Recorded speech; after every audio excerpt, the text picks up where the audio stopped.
The Prime Initiative.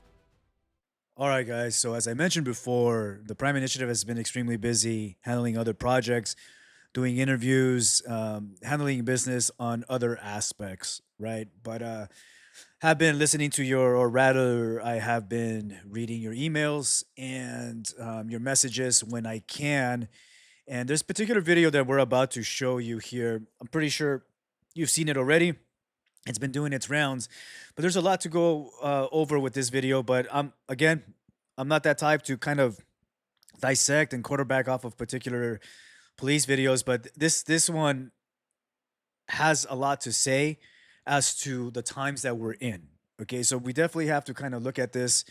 Woke ass ABC7 posted this video. You can find this actually anywhere on Instagram and YouTube. But we're just gonna look at ABC7's article here real quick. Let's get into this here.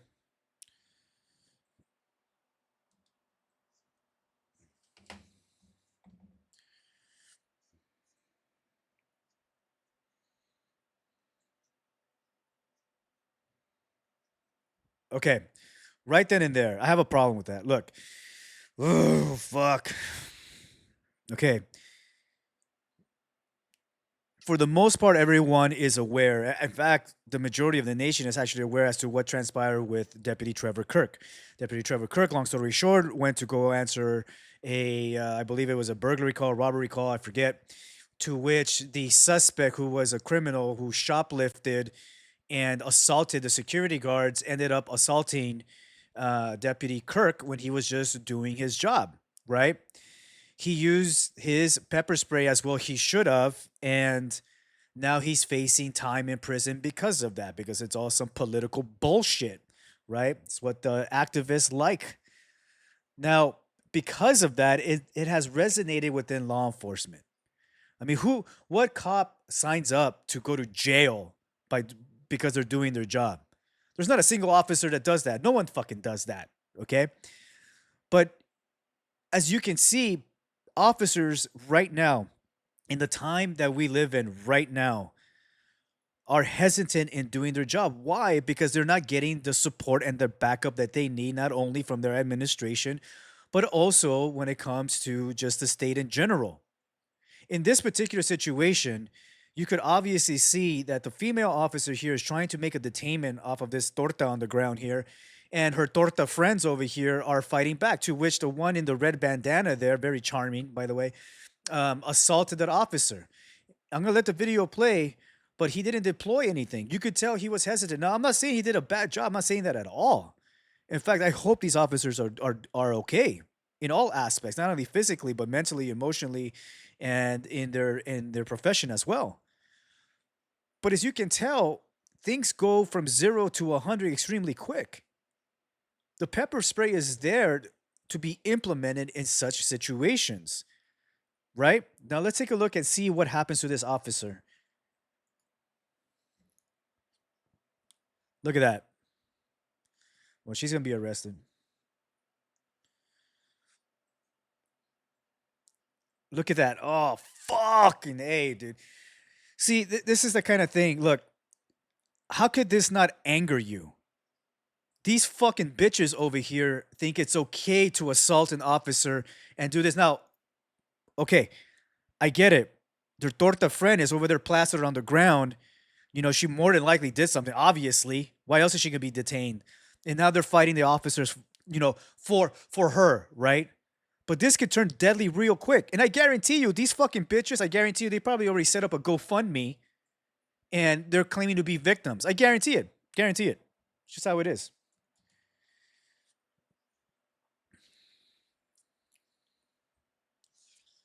Look at that. Charming. Oh, so charming.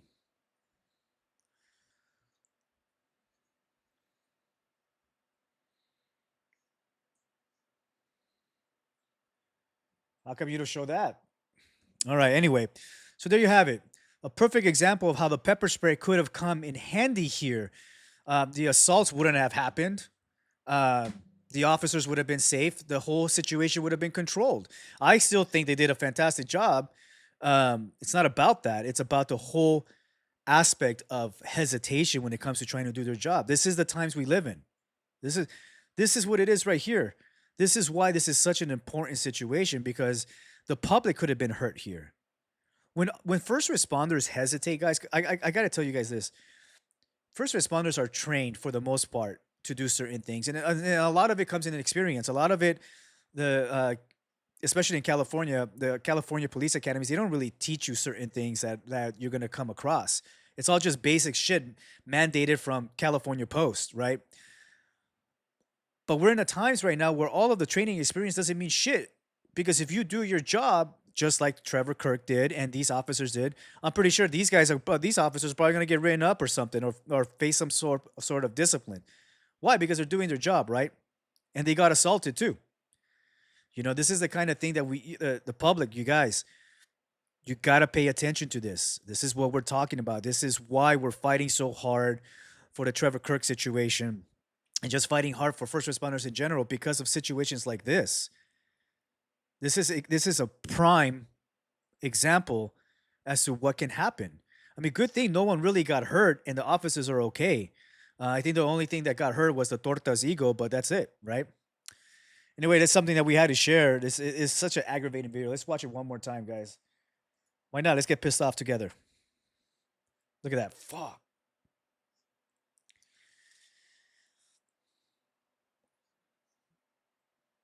Yeah, that's just ridiculous. All right, guys, moving on. So came across this particular website, and I just had to share because we actively know the person who's behind this website. This website is called Blue Consulting Incorporated. So these guys are actually here to assist you in all your law enforcement issues. Now, um, this is owned and operated by Marlon Marache, who is the AI guy. I'm pretty sure. I'm sorry, IA guy. I keep on getting that mixed up. Um, he's the guy who has the experience in internal affairs situations and investigations. Now, his services here, he just posted this not so long ago. His services here, I'm going to read this verbatim here, will give you expert testimony and consulting services, police procedures, use of force, officer misconduct, civilian complaints, officer involved shootings, internal affairs investigations analysis, and it goes on with representation for internal affairs investigations, police, union defense. And he also does some training, law enforcement best practices, internal affairs, OIS techniques, community police relations, and strategies. Here's his information right here, guys. I'm going to put the link at the bottom below. But you know what? I know the majority of you, at least I hope the majority of you have something like this underneath your belt, whether it be with unions, and I'm pretty sure he works with your unions as well. This is something that will be extremely helpful to have in your back pocket just in case, because, especially when you live in California, you're a first responder, you're doing your job, you might get in the sling. That's just how it is at the moment. It's what happens when you elect progressive dumbasses in positions of power, right? But here you go, Blue Consulting Inc. And in case you guys don't remember who Marlon Marache is, Marlon Marache is the IA guy again. He's the one that has this guy right here, this YouTube channel right here. Again, he goes over guests. He talks about a lot of stuff, stories pertaining to law enforcement, internal affairs. Here's one right here. What is this? Nobody hates cops more than other cops. That's true. That's true. The culture is dog shit. That's for sure. But there you go, guys. The link will be at the bottom below, just so you guys have that understanding. All right. Moving on here, we have another special episode on YouTube by Hector Bravo. And just so you guys know, Hector Bravo, I did a video on him not so long ago. Hector Bravo was a guest on my show. Hector Bravo was a former lieutenant with the CDCR, who he is also a whistleblower now. He left because of their corruptive bullshit. And now he just exposes all the corruption within CDCR. Hector Bravo is a decorated officer and also a military veteran, but he's actually facing some heat from CDCR because Hector Bravo is effective in what he does. So CDCR's vagina's got in a knot, and now they're trying to shut him down as we speak. So, but Hector Bravo, being Hector Bravo, is still trucking along and handling business and giving you the information that you guys need pertaining to CDCR and anything else that follows suit with that. He actively helps CDCR officers and also exposes the stuff that happens within the inmates in the facilities, right? I think not so long ago they had another homicide, right? CDCR. Oh no, you're gonna serve me with the warrant. Fuck you. Anyway, here we go. Here's one episode with Trent James. Trent James obviously is another whistleblower. I don't think he's really labeled as a whistleblower, but he has experience with being in law enforcement. He has a plethora of different experiences in law enforcement, and he also speaks the truth. And this is the amazing thing, guys. This is what I've been trying to tell you guys.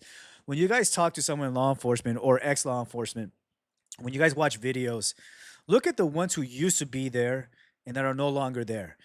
And I'm going to say it again. When it comes to certain people in law enforcement who are actively in law enforcement and have podcasts, they're not going to tell you the whole truth. Why? Because why would they?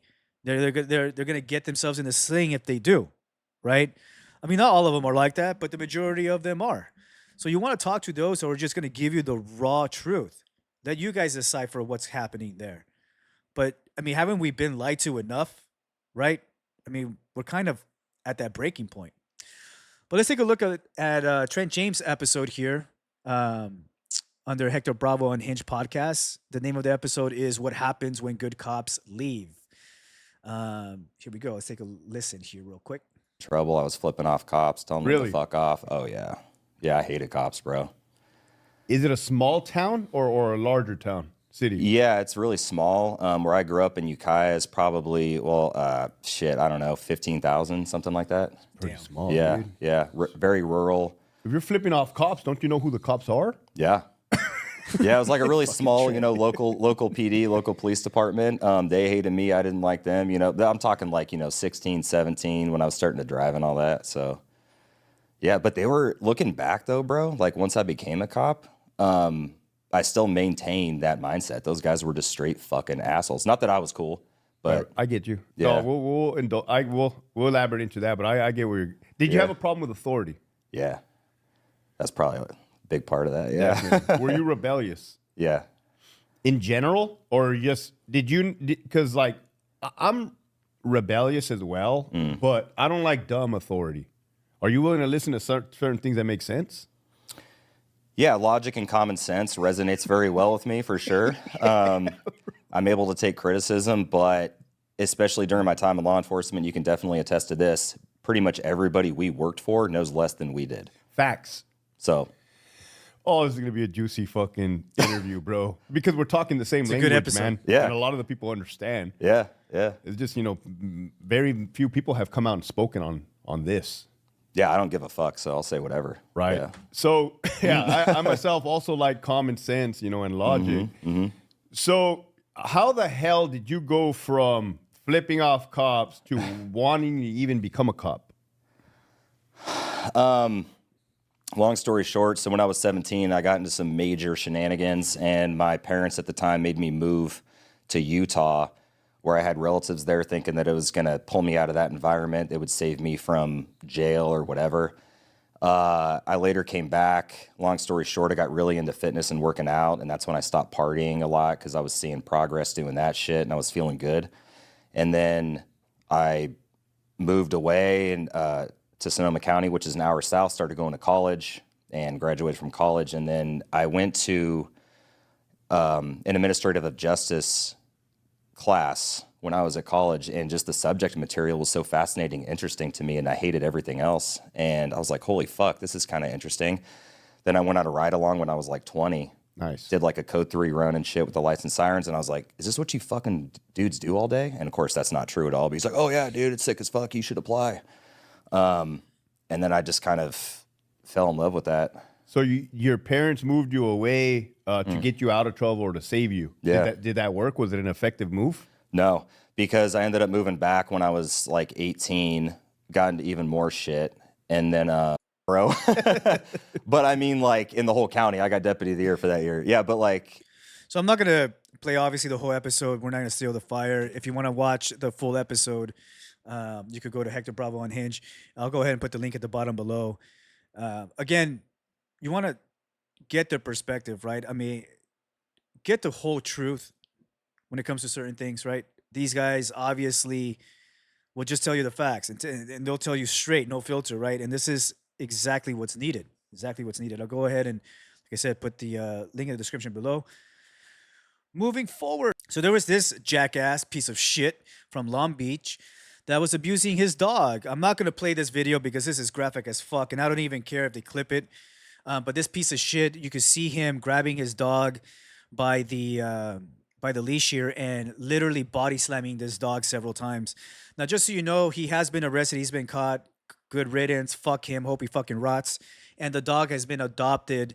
The dog is doing okay. Obviously, he's gonna have some issues, but I don't know what's wrong with these people. You know, these idiots. They get off on hurting innocent animals. There's something wrong with you. There is something deeply wrong with you. And you know what? You have no place in fucking society, you pieces of shit. You don't. And in fact, I mean, I really hope some street justice comes your way. I really hope some street justice comes your way. And speaking of such a thing on animal abuse, we have another piece of shit that just got caught not so long ago. Stand by. Here we go. Here we have this man. This piece of shit will actively lure neighbors' cats, torture them, and kill them. Who the fuck does shit like that? I mean, just looking at this guy, looks like he just wakes up, puts some Jack Daniels in his coffee, and he eats some pieces of cheese, and then goes about his day, you know, talking shit all day long, right? Look at this fucking monster. Well, he got caught, and now he's in the Santa Ana jail. Fuck you. That's what you fucking get. Let's read on. I think there was a article that I forget what IG account. Let's look at that here real quick. Here we go, guys. Here's the IG account by Only in SoCals, at Only in SoCals. That's their IG handle there. A 45-year-old man has been arrested in connection with a series of disturbing animal cruelty incidents involving neighborhood cats. Santa Ana police announced Wednesday. Over the past several weeks, authorities received multiple reports of a man allegedly luring cats in his property and then harming or killing them. The Santa Ana Police Department immediately launched an investigation, assigning the case to a police investigative specialist. The suspect, identified as Alejandro Acosta Oliveros, man, what a fucking mouthful, of Santana, was positively identified by several victims and witnesses. Detectives obtained a search warrant for his home in the 2300 block of West Wilshire Avenue. Thanks for letting us know. On the morning of April 23rd, 2025, detectives alongside the Westminster Police Department and Santa Ana Animal Control executed the search warrant. Evidence tied to the animal cruelty case was recovered from the residence, and Oliveros was taken into custody without incident. Get fucked, you piece of shit. Get fucked. I love that. I love that. Oh man, you're eventually gonna get out, and now we all know where you live. You fucking idiot. Anyway, justice was served. Hopefully this guy doesn't do shit like this ever again. I'm pretty sure he has to register now for something. But there you go, guys. I know a lot of you guys have been asking me what has been transpiring with these animal cruelty assholes. They got caught. So that's a good win right there. Moving forward here. All right, guys, on another note, I have to address this here real quick. So the Prime Initiative obviously has evolved in so many ways. We started off just talking about the corruption in Los Angeles Sheriff's Department and their corrupt administrative personnel at the moment, and just the culture in general. You know, that obviously blew up because it's something prevalent and it's ongoing. And now we speak up against not only LASD, but other law enforcement personnel as well, first responders, military, all the men and women that we supposed to hold dear, the men and women that we suppose that are us ourselves have to protect. They're there to protect us, but we need to protect them as well, right? We owe it to them. We owe it to the veterans. We owe it to first responders. They're there to help us out, right? But in order for us to do that, we got to get rid of all the nonsense and the bad apples and the corruption, right? But because of that, I have been listening, well, we have been listening actually to all your emails and your messages pertaining to a lot of the stuff that's transpiring in Los Angeles County. I mean, really all over the place, but it's prevalent in Los Angeles County. And that also goes with the overtime and the mental health and everything that's transpiring. Now, look, guys, this one email, I'm not going to put it up here because I'm just going to speak to it. But there were certain emails that I received from family members, okay? family members and also people that work in law enforcement, but they're like on the personnel side, so they're not really sworn, but they're still very important people. And the emails that I received were pertaining to why is it that my significant other or whoever it is, whatever family member you have in law enforcement, why is it that they're just so quiet now? Why is it that they come home and they're just kind of distant? Um, a lot of you feel like maybe it has to do with you. Look, and one of the heartbreaking things to read is also the ones that I get from the youngsters. How they're saying how their father, their mother, or even their grandfather, grandmothers, whoever it is, their caretakers have changed ever since they've been in law enforcement, and they're no longer the same. That is hard. That is hard to talk about. Let me tell you guys this, okay? Please understand one thing. It has nothing to do with you guys.